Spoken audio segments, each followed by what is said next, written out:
赵露思可爱的小裙子也太惊艳了，清新时尚大方的穿搭，优雅时尚，清爽精致的穿搭，对于蓝色这样的治愈系颜色来说，相对更加突出精致。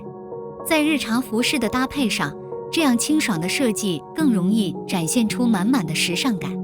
尤其喜欢穿上最近很流行的小裙子，再加上优雅时尚的蓝色服装设计，会显得更加清新有型。对于这一类的服饰，往往会吸引很多年轻的姑娘去搭配。就像最近赵露思的穿搭一样，清爽时尚的小蓝裙看起来十分精致大方。在日常时尚服饰中，精致时尚的设计是基于一种非常经典的表达方式。对于很多女性来说，日常的穿着也会显得更加重要。清爽的蓝色衣服搭配点点菱形的立领设计，在时髦的穿搭中会显得更加正式。小黑裙是优雅款式设计中非常成熟的设计，想要在如此低调简约的款式中展现小女孩专属的清新质感，对于色彩点缀的设计会显得比较重要。尤其是在比较清新时尚的服装设计中，浅色系的点缀显得尤为重要。就像最近赵露思的这身穿搭，清爽又非常简约。清爽简约的风格在日常穿搭中更能吸引人，尤其是赵露思最近的穿搭，优雅精致的时尚穿搭会显得更加时尚。这种风格总是以大方的设计为主，会更加突出许多小女孩。不知道大家有没有注意到一个细节问题，无论是演技还是生活颜值，赵露思总是露出额头。赵露思这样成熟又大气，而且大家好像都没见过刘海的赵露思。最近有人晒出了赵露思的后刘海，网友低估她的颜值后表示不好意思打扰了。照片中我们可以看到，刘海的赵露思和她的额头露出来的时候，完全就是两个人了。一开始大家并没有认出是赵露思，头上戴着皇冠的她看起来很有气场，而这浓密的刘海给人一种日系冷艳的感觉。因为嘴角画了一点伤口妆，所以乱糟糟的头发让赵露思处处显得楚楚可怜。不知道是因为她的体型，还是因为赵露思的五官，此刻的她看起来非常的高级，还带着几分精致。这种慵懒的风格虽然很适合赵露思，但是一点古怪的感觉都没有。可能是因为和自己有些不一样，所以赵露思一直把额头露出来，说这组造型不惊艳也是骗人的。吴磊最不适合赵露思，她为什么要嫁给他？从群星璀璨到明月出海，吴磊饰演的凌不义和赵露思饰演的程少商最终在皇上面前摆平了天下。新几集主要围绕程少商的宫中生活展开，原因很简单，作为早期程府的留守儿童，少商最大的敌人就是母亲、外婆和二姨。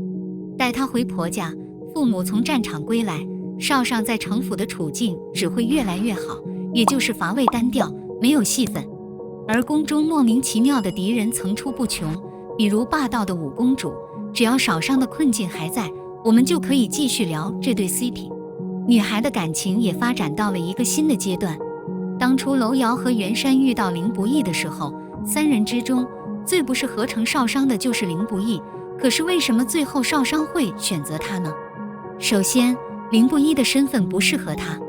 凌不济是一个妥妥的武将，从小就到处征战，而在璀璨星辰的开头，凌不济在外面打胜仗回来，一身黄袍，一身荣华。而程少长这辈子最不喜欢打架了，一个原因是他的父母都是武将，常年征战沙场。若非如此，少商也不会在婴儿时期就被父母分开，15年无人疼爱，一个人长大成了留守儿童。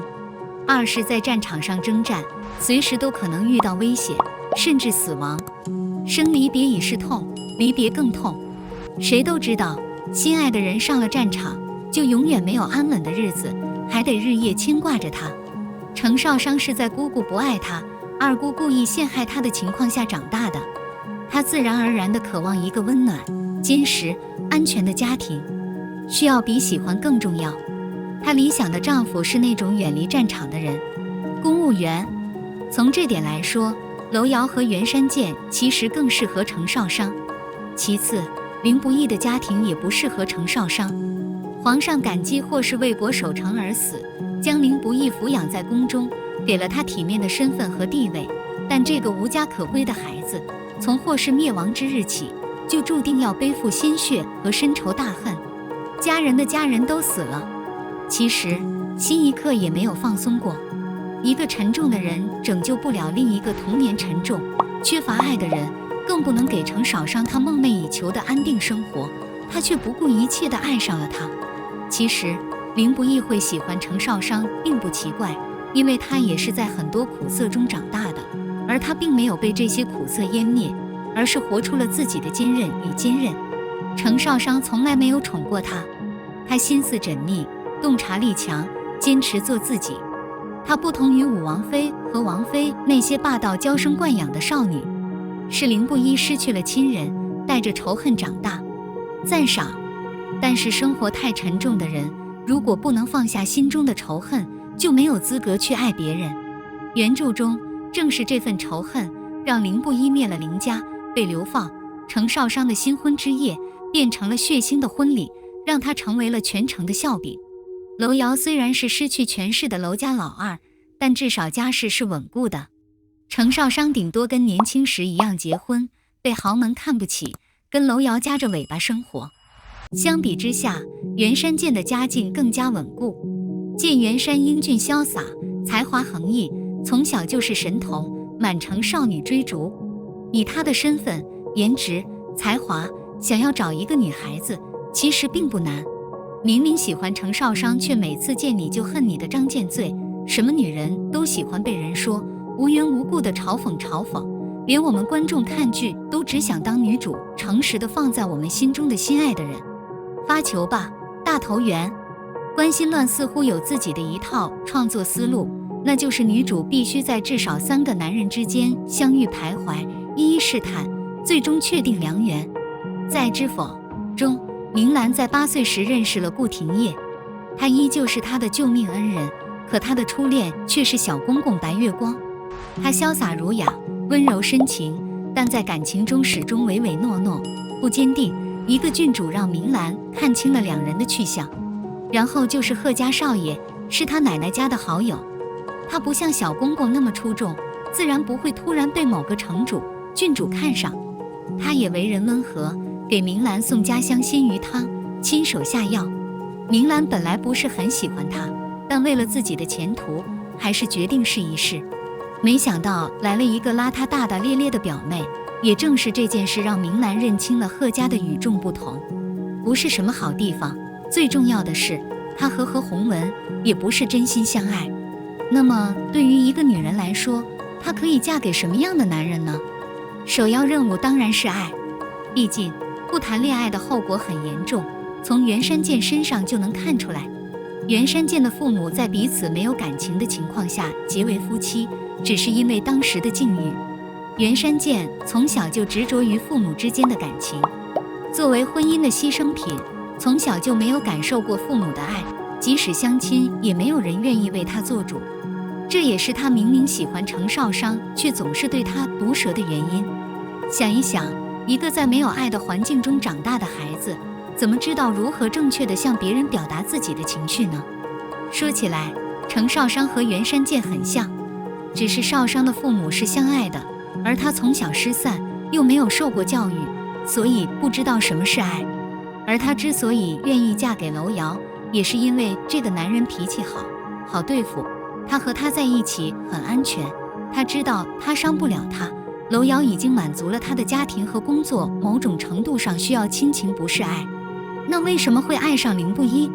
因为本质上，他和凌不义其实是同一类人。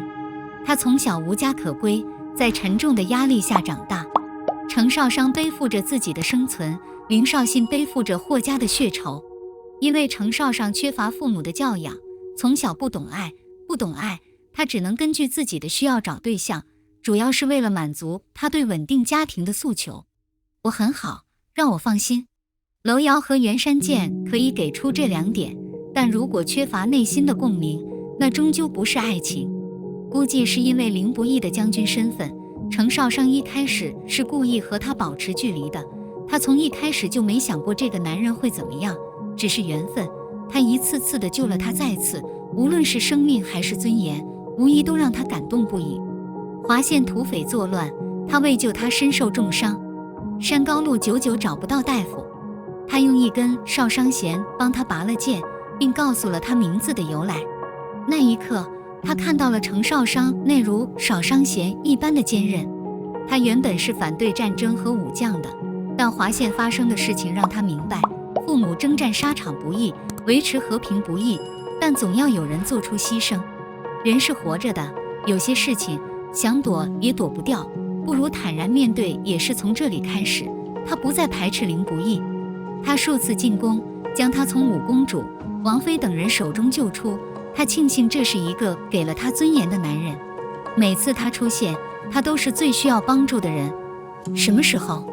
这些年，他一直在想着自己的出路。从生存到择偶，他其实是想要一个人去爱，去分享。难得的是，他虽然用自己的方式保护着他，却知道他需要什么。然后皇上亲自当着他父母的面指点婚事。程少商当时虽然答应了这门亲事，但更像是和处处看不起他的母亲作对。可他就是这么倔强的人，不肯委屈他。林不义一点感情都没有，谁信？他也知道他在怕什么，他生怕做他的新娘，以后做什么、说什么、吃什么都要听他的。他只是害怕失去主宰自己命运的自由。可直到大婚前夕，林不义屠杀了整个林家，被流放，他才明白，在某个地方，两人的命运早已交织在一起。他就像他生来就讨厌的战争、分离和争斗，但他终究会明白，爱比这些更重要。只有当他真正冲破原生家庭带来的束缚，亲自克服不安全感和缺爱的困境时，他才能倾听内心的声音，而不再仅仅因为谁能满足他的外在条件，想嫁谁就嫁谁。爱一个人，重要的是他能给一个什么样的家，更重要的是他是一个什么样的人。爱一个人，会因为他的快乐而快乐，会因为他的痛苦而受伤。就像七七说的，和他在一起，你是更快乐还是更悲伤？如果你更快乐，自然是爱。对于程少商来说，或许血肉之躯的林不义暂时不能给他一个安定的家，但只要两个人真心相爱，心心相印，一个家是可以的，共同创造。情饮谁满，都是官二代，还怕这辈子翻不了身吗？